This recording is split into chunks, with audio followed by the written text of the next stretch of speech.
آدما وقتی به زندگی مشترک ایدئال فکر میکنیم فوراً این سوال مطرح میشه که من از همسرم چی میخوام؟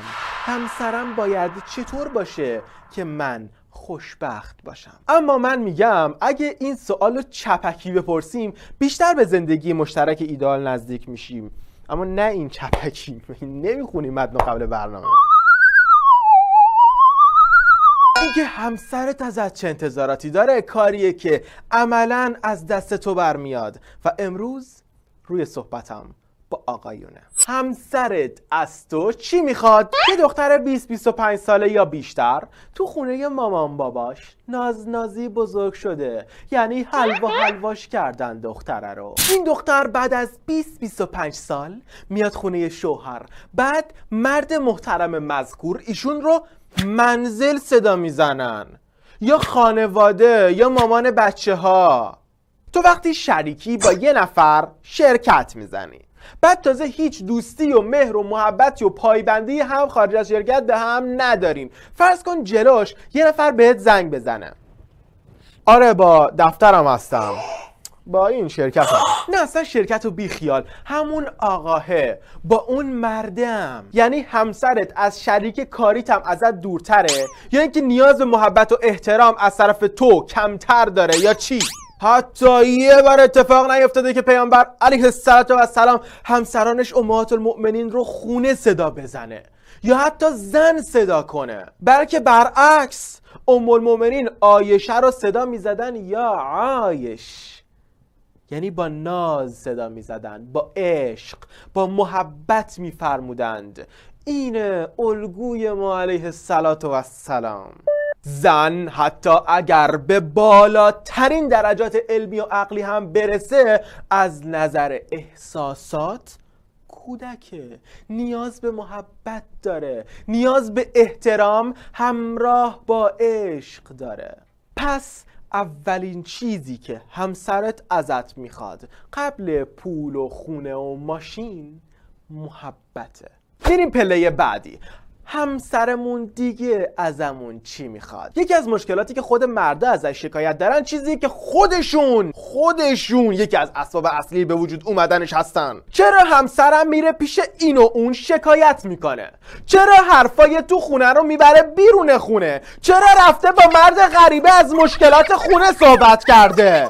تو چرا گوش شنوا نیستی که اون بیچاره مجبور بشه بره مشکلاتش رو با کس دیگه صحبت کنه؟ تو پرانتز خارج کردن اسرار خونه خیلی خطرناکه و رفع مشکلات با مردای غریبه فاجعه است. یعنی دلیل نشه برای خانوما. ما داریم راه حلش رو میگیم. مرد خونه وقتی برای همسرش گوش شنوا نباشه، وقتی وقت برای صحبت کردن به همسرش نده، اون زن به اشتباه ولی میره دنبال جایگزین میگرده که غالباً مرد سبب این اشتباه بوده. خانومه میاد، این صرافانمو ببین، خیاطه به جای سوزندوزی آبی کمرنگ گرفته سوزندوزی آبی پررنگ زده سرشونه هاش. تو نمیدونی صرافون چیه، نمیدونی سوزندوزی چی هست، نه اصلا فهمیدی این لباس جدید درست کرده، نه آبی و سبز و قرمز برات مهمه. فلمون کن سر جدت، صرافون چیه اصلا؟ مگه لباس حالا آبی پررنگ و کمرنگ داره؟ دست از سرمون بردار. از کار اومدی؟ کار میکنی خسته میشی؟ میخوای تشریفتون رو بیاری خونه ایشون سایلنت باشن؟ میخوای تشریفتون رو بیاری خونه ایشون سایلنت باشن، ویبرشون هم ببندن، هر وقت جنابالی اراده فرمودین در خدمتگذاری آماده باشه؟ بعد بهت بر میخوره که با کس دیگه صحبت میکنه؟ خب مشکل خودتی عزیز من. رسول الله جانم فداش، همه یک امت رو دوشش بوده، رئیس کل قوا بوده، رهبر و مغز متفکر جامعه بوده، از سیاست و اقتصاد، روابط خارجه یا هر چیز دیگه حکومت گرفته تا علم و جهاد و آموزش اجتماع بهش بستگی داشته. اون وقت ام المؤمنین عایشه رضی الله عنها براش داستان 11 زن دوران جاهلیت رو تعریف میکرده. این زن فلان کرد، اون زن بسان کرد و رسول الله علیه السلام لبخند میزدن، به صحبتهاشون گوش میکردن و تازه باهاش شوخی میکردن. بعد اون وقت شما حوصله حرفای خاله زنکی نداری؟ مثل الگوت رسول الله علیه السلام به حرفش گوش کن تا نیاز به گوش غریبه نداشته باشه.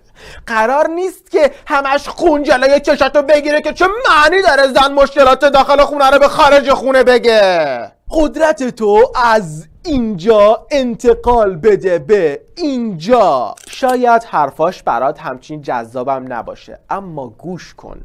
بذار شکایت کنه پیشت، از خودت شکایت کنه پیش خودت، از بقال سر کوچه، از خواهرت، از زن همسایه. بهش بفهمون که برات مهمه، این چیزیه که بهش نیاز داره. مرحله بعد، زنت چی میخواد وقتی عصبانی میشه؟ تو بعضی از خونه ها که مردا قربونشون برم هیتلری هستن برای خودشون، زن اصلا حق نداره عصبانی بشه.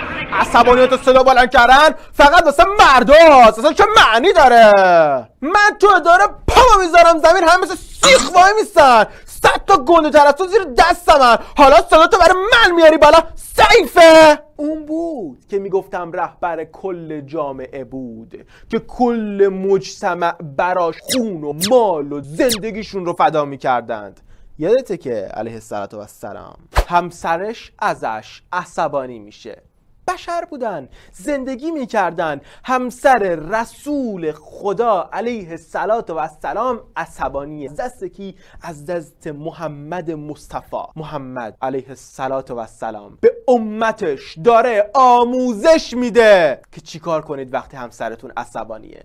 پیامبر یکی از همسرانش که عصبانی میشده دستشو میذاشته روی شونه هاش، میزدن روی شونهشون و میگفتن خدایا گناهشو بیامرز، خشم قلبشو از بین ببر، از فتنه ها حفظش کن. ول نمی کرده بره بیرون خونه شب دیر بیاد تا جونش در بیاد دفعه بعدی برای من صداشو بلند نکنه. یعنی مدیریت بحران. اجازه میده اون رأیش رو بگه حتی اگه خود پیامبر خداست، باهاش صحبت میکنه، دلشو به دست میاره. و مورد بعدی که همسرت ازت میخواد صداقته. زن تو مسائل خیانت و کشف دروغ با 1000 مرد برابری میکنه. پس دروغ نگو. اگه یه بار دروغ و خیانتت کشف شد، مثل آبیه که از لیوان ریخته، دیگه برگردوندنش کار حضرت فیله. تمام اینها منتی نیست که سر همسرت میذاری، وظیفه‌ایه که برگردنته. پس برای یه رابطه خوب قبل از اینکه به فکر خودت باشی، یه 2 تا 4 تا کن و ببین همسرت ازت چی میخواد.